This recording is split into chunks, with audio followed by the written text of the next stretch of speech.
I won't waste your time. A headline like this hits hard because it wasn't supposed to be public yet. Like this, not so suddenly, and not with so many quiet details stitched into the background. Blackstock father, talent manager, a name you've heard mostly in other people's stories, died at 48 after a long, private fight with cancer. There's a reason it felt like the ground moved. The industry was loud. The legal noise was louder, and somewhere beneath all of it, a very real life was being lived with the volume turned way down. Contrast is what makes this moment stick. It's the kind of news that doesn't just trend, it lingers. The first thing people noticed wasn't the announcement was the timing. Days earlier, Kelly Clarkson halted her Vegas date. No PR fluff, no complicated statement, just a clear message that family came first and she needed to be fully present for their kid. If you followed her career, you know she doesn't pull the emergency brake without reason. At the time, it looked like a scheduling curveball. Now, it reads like a final act of protection. A parent doing the simplest, hardest thing. Closing rank. Here's the thing about private battles. They have milestones we never see. While everybody else was busy litigating the past, who said what, who owed what, who booked what deal, there was a separate calendar running in the background. A calendar with scans, consults, good weeks, bad weeks, and moments you can't put on a press release. Friends say it lasted years. That tracks with how quiet the circles stayed and how carefully the words were chosen when the family finally spoke. It wasn't sudden, it was measured, and it was guarded out of respect. What throws people is the split screen. On one side, courtroom headlines, viral clips, opinions stacked on opinion. On the other side, a father of 4 who chose near silence, focusing on the people who actually needed him. That silence wasn't an omission, it was a boundary. Nothing needs to be content. Not every struggle wants a chorus. Some stories are meant to be carried by the people inside the room and no one else. It's tempting to go straight for the big, loud moments, but the real insight is in the quiet. Tells we all miss. A voice cracking mid-song, a last-minute calendar change, a sudden stretch of fewer appearances, and then, when the announcement landed, everything snapped into place.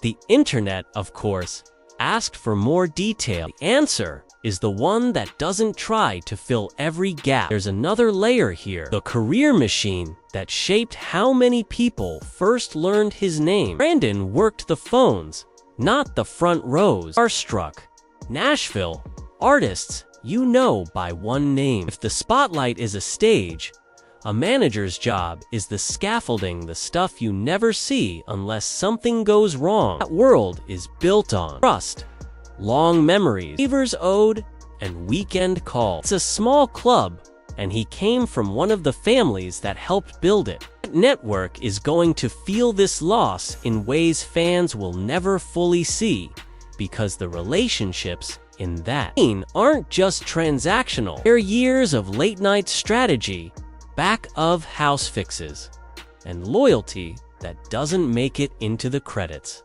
Of course, you can't talk about Brandon without the legal arc that dominated headline. A ruling, a dollar figure big enough to generate 1,000 takes and filings that kept the story alive long after the marriage ended. People picked sides because that's what the internet demands. A hero, a villain, a sequel. But anyone who's actually lived through a breakup, let alone a divorce with kids and a business, every knotted together knows the truth is rarely meme ready. The ruling said one thing, her filings said another.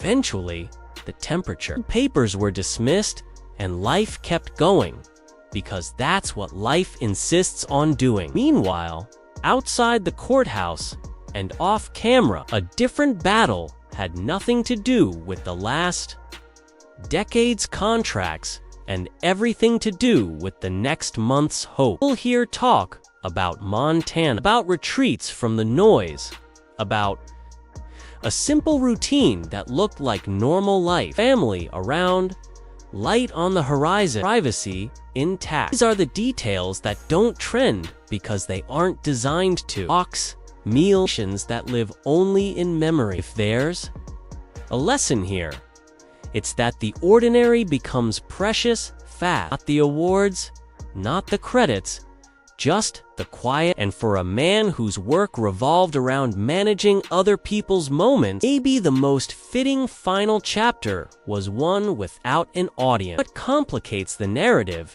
is the way we drag old storylines into new grief. Headlines create grooves in our brains, and grief doesn't always fit inside them.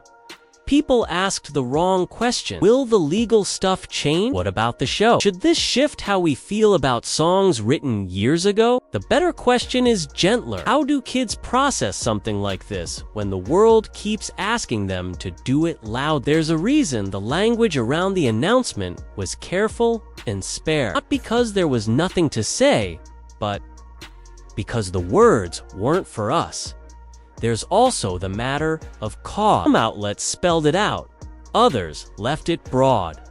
Here's the respectful way to put it. He lived with a serious illness for years, and in the end, family was near. This isn't the kind of story that benefits from speculation layered on top of confirmation. Viewers looking for a why that feels big enough to match the loss won't find it in a sentence. It's not how illness works. And it's not how love works either. The facts we have are enough to hold the moment without turning it into a checklist. Let's talk about the artistry of timing. As timing shapes grief online more than we admit. A teary night on stage isn't just a performance note when you know what's coming.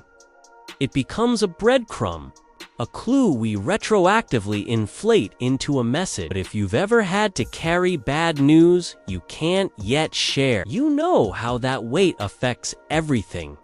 Your voice, your posture, the decisions you make about the next 10 days. The calendar looks different when you're counting the moment. You'll never get back industry reactions say a lot between the lines. People who live on statements suddenly choose silence. Managers who love a good quote fall back to 3 words: devastated, grateful, family. It's not media playbook sympathy stripped to the essential. Within the business, it's also understood that certain disputes end on the day a person dies. Not because the paperwork evaporates, but because perspective arrives with a clarity no court can award. After this, the inboxes go cold for a while, and the calls become check-ins rather than checklists. That's how the machine pays its respect, by pausing. What about the audience? Fans are experts at connecting dots across years. A lyric revised, a joke trimmed, a set list shuffled. They feel protective, too. That protectiveness makes sense. They've been traveling with a voice that scored their milestone. But there's a line between caring and pride. The family's language drew that line clearly. Honor it. Let the kids be kids. Let the ex be a mother first, and let the man be remembered by the people who actually knew the latitude and longitude of his day. If you're looking for something to hold on to, hold this.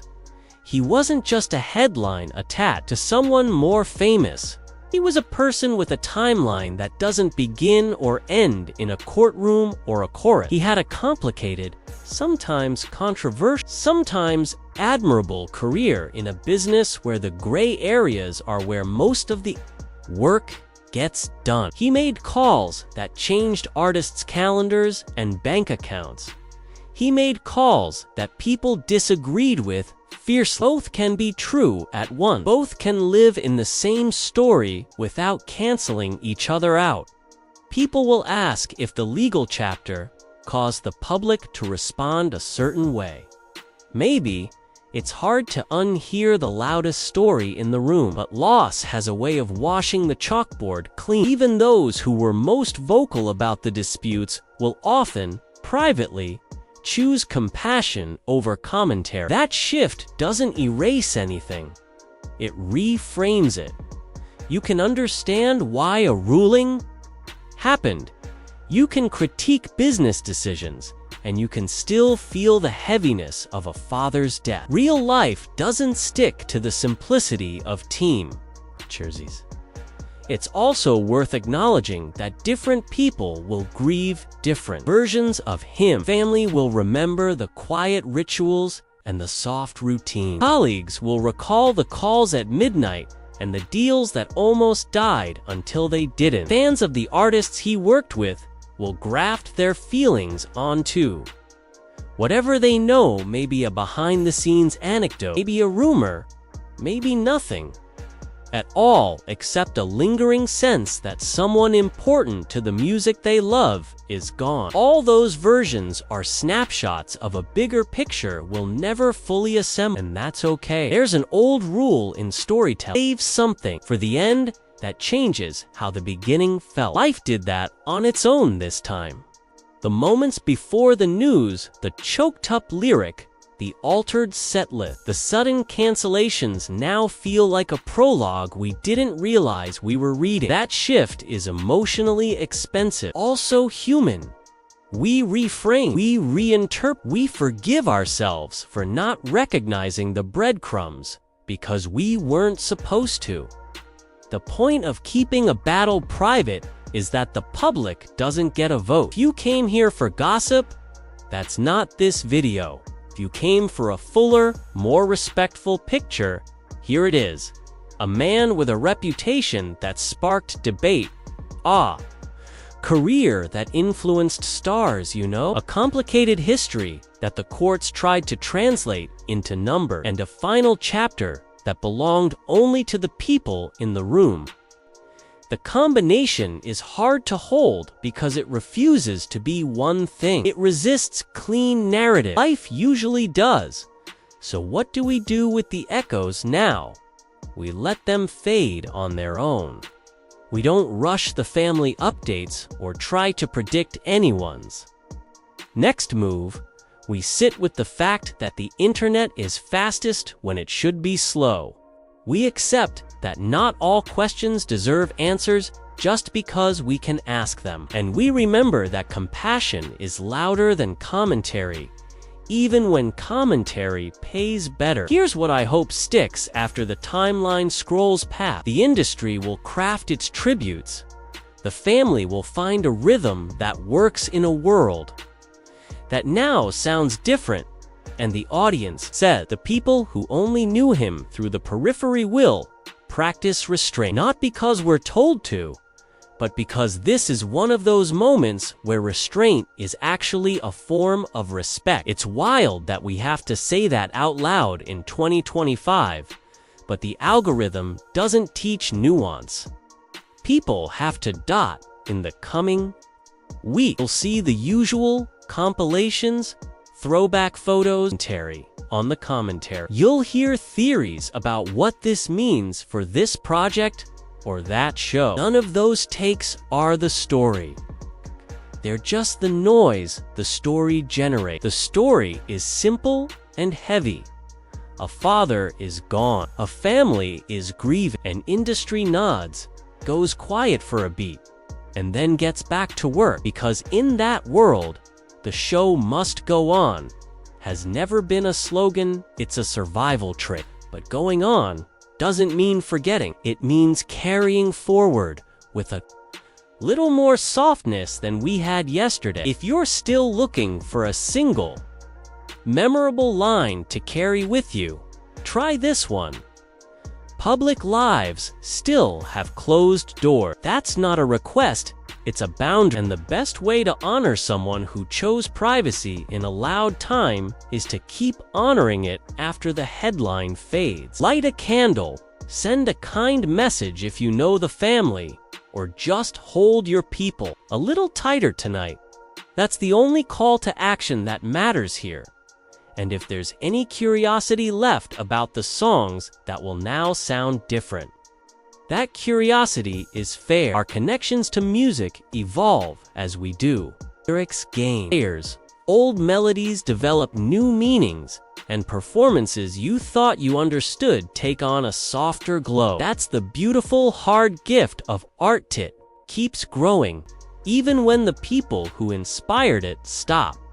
Let the songs do their work. Let them carry you without demanding that they report back to you. Grief isn't content, it's a weight we try to set down together, quietly.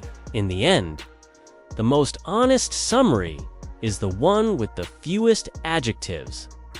He was a son, a father, a former husband, and a manager whose phone once rang all day. He made choices people debated. He fought a battle people didn't see.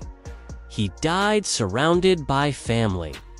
That's not a cliffhanger. It's a life made of moments that belong to him and the people he loved. We don't need more than that to be moved. We just need to remember that the most important part of this story wasn't ours to tell until it ended on even now. It's only ours to tell gently. There's a quiet kind of legacy that doesn't fit on plaques or playlists. It lives in routines, the school drop-offs, the inside joke, the texts that say home soon and actually mean it.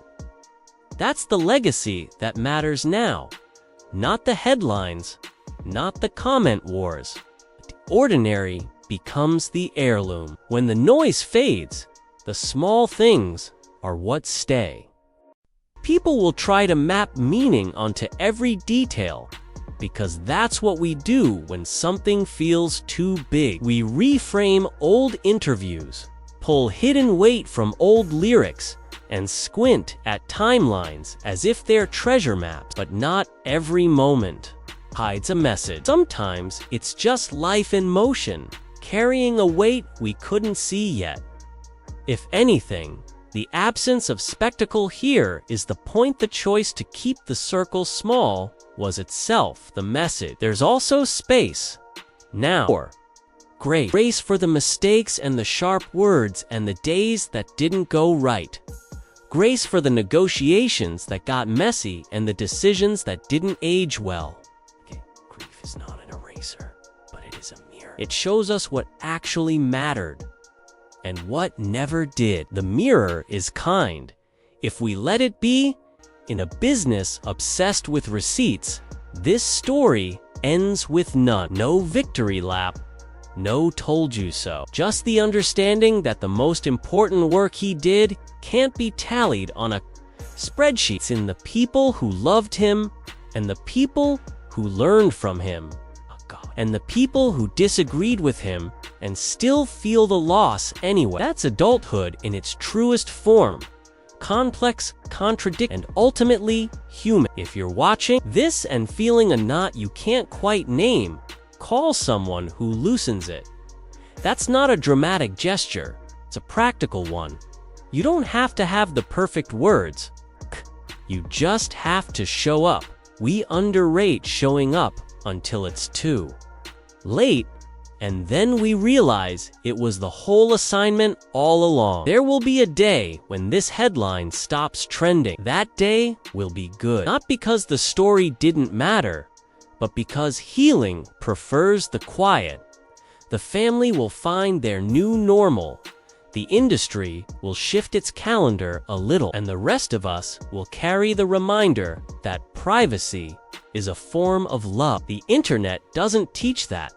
People do, and when the next loud story tries to pull you into its gravity, remember this one. Remember that you can care without prying, that you can feel without demanding proof, that you can honor a life without turning it into content. That's how we keep our humanity in a machine built to measure everything except what counts.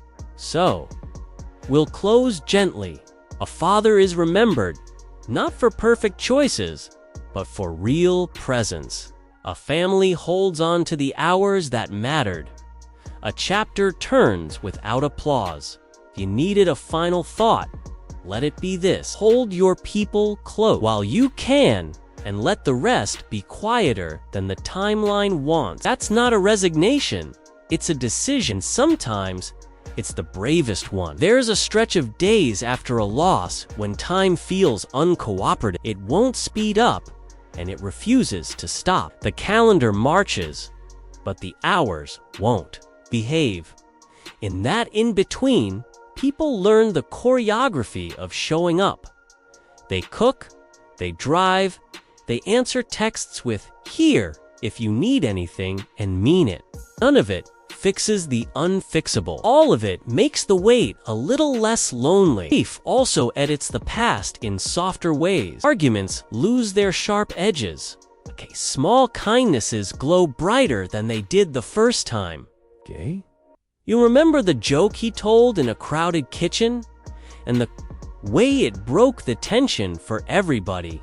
You remember the practical tasks he handled so quietly no one noticed until they stopped happening. Big lives are built on those small investments. They never made headlines, but they always made a difference. The internet prefers explanation. It wants a cause, a culprit, and a closing statement. But real life rarely offers that kind of symmetry. There isn't a single reason that makes loss feel fair. There isn't a quote that patches the hole.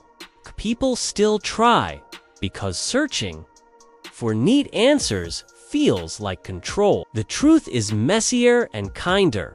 We don't heal because we solved something. We heal because we were carried by people who refuse to let us fall. There will be public tributes, and they will matter. Colleagues will speak about work ethic. Friends will talk about loyalty. Family will remember late-night snacks and long drives that needed no soundtrack. All of those versions are true. No single memory owns the story. Together, they form a mosaic that feels more accurate than any one angle could. He contained multitudes, like anyone worth missing. When you're adjacent to fame, the world tries to claim a piece of you. People insist on seeing your life as a subplot of someone else's. That can flatten a person into a bullet point. But anyone who actually spent time with him will remember a whole human. Quick with a plan when he believed he was right. Funny when the room needed relief. Private almost to a fault. Private people are often misread as cold. More often, they're just careful with what they love. The business will keep moving. Calendars will refill. Meetings will be rescheduled. That's not a betrayal. But the professionals who really knew him will carry a quiet pledge forward. Make the road a little less ruthless for the next person. Pick up the phone earlier. Say thank you more often. Assume good intent before you escalate. Those adjustments don't trend, but they build better rooms. Legacies can live inside habit. For the family, normal will look different for a while. New routines will grow where old ones used to be. There's an art to that rebuilding. It starts with simple choices that demand nothing profound. Sleep, walk, watch something light, answer one message, ignore 3. Healing is more about consistent small mercies than one grand revelation. The big revelations come later, and only after the groundwork has been laid by quiet days that looked like nothing from the outside. If you're watching and wondering how to honor someone you never met, start local. Be kinder at home. Check in on the person who always seems fine. People who carry a lot tend to do it silently. They need invitations to set the bags down for a minute. Ask the question that allows an honest answer, then make time for it. How you turn respect into something actionable. It's also how you protect your own heart in a world that privileges speed over connection. People talk a lot about closure, as if it were an event you could schedule. The more honest word is integrate. You don't erase what happened. You fold it into who you are becoming. Some days, you forget for hours. Some days, you remember. Before your feet hit the floor, both kinds of days count. Both move you forward. No one can rush you through them. And you don't owe anyone a tidy ending. There's a question we rarely ask out loud. What do we do with the complicated parts? When someone is gone, the disagreement, the rulings, the headlines that drew hard lines through relationships. The answer isn't erasure, it's proportion. You don't pretend the storms never formed. You place them in context beside years of ordinary weather. The view looks different when you stand far enough back to see the whole horizons. Doesn't distort, it clarifies. Music will feel different. It will catch you off guard in the produce aisle and in the car and on a random Tuesday afternoon when you were doing fine. That's not a setback. That's proof you were paying attention when life was generous. Let the songs do what songs do best. Carry the feelings you can't tidy up yet. They won't fix anything, but they'll walk with you until you steadier. That companionship is underrated. Someone will try to turn this into content at a volume that feels wrong. Resist the pull. You're allowed to care without amplifying every rumor. You're allowed to listen without repeating. In a culture that monetizes almost everything, Paint is radical. It says the quiet parts matter more than the noise. It says some stories deserve to be held rather than harvest. You can measure a person's impact by the gap their absence leaves in ordinary days. Who checks the battery? Who remembers the gate code? Who brings calm to a meeting that's getting heated? The people closest to him will feel those missing threads first. Over time, they'll weave in new ones. They won't be replacement, they'll be continuation. That's how families keep going. They don't fill the hole, they grow around it. There's a tenderness that emerges among friends during seasons like this. Old jokes come back. Disagreements shrink. The best versions of people show up in sweatpants with takeout and refuse to leave after 10 polite minutes. That's not performative.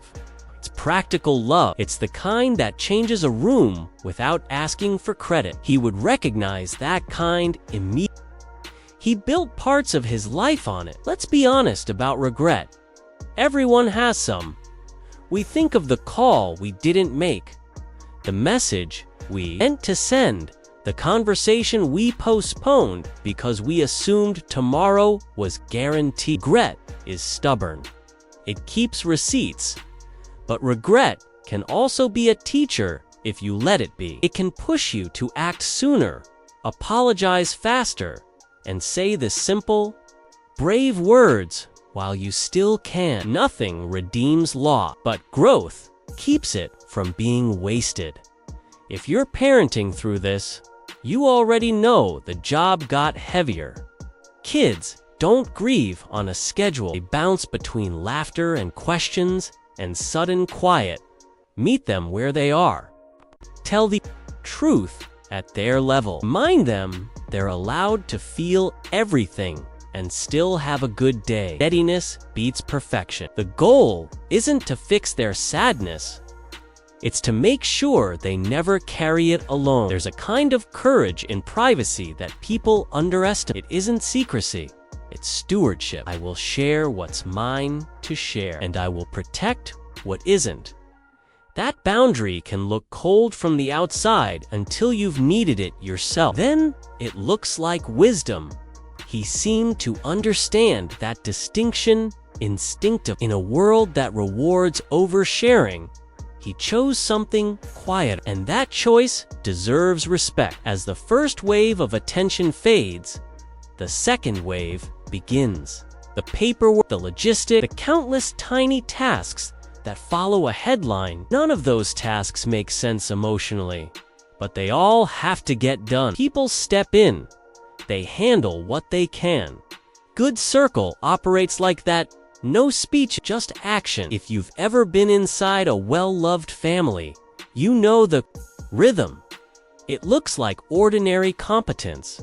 It feels like grace. What remains after the lists are checked is what always remains. The ones only a few people know. The ones that belong to holiday tables and long drives and quiet porches. In time, they'll be told with more laughter than tears. That arc is not a betrayal of memory. It's proof that love did its work, makes room for joy again, never asks you to forget. So this is how we honor him without pretending to know more than we do. We keep our voices measured. We extend compassion without condition. We resist the urge to turn someone's life into a tidy lesson. Real lives are not parables. They're complicated tapestry. You can admire the pattern without claiming you wove it. If you need something to do when the video ends, call someone who anchored you once. Tell them what they did. Send a message that says thinking of you and don't follow it with a request. Write down a memory before it blurs. It travels farther than we give it credit for, especially in hard seasons. Small lights matter most. And when the next news cycle tries to drag you into outrage, remember the quiet power of proportion. Not everything deserves your full attention. Save some for the rooms that will never trend. Save some for the people who would never ask for it. That's how you live in a noisy world without letting it rewrite your heart. We'll close where we started, with a simple fact you can carry. Public lives still have closed. Honor the latch. Speak softly around it. Choose kindness, even when there is nothing to gain, and hold your people as if tomorrow is a luxury. Because it is. The rest can be gentler than the timeline wants. That gentleness won't change the headline. It will change you. And that's enough.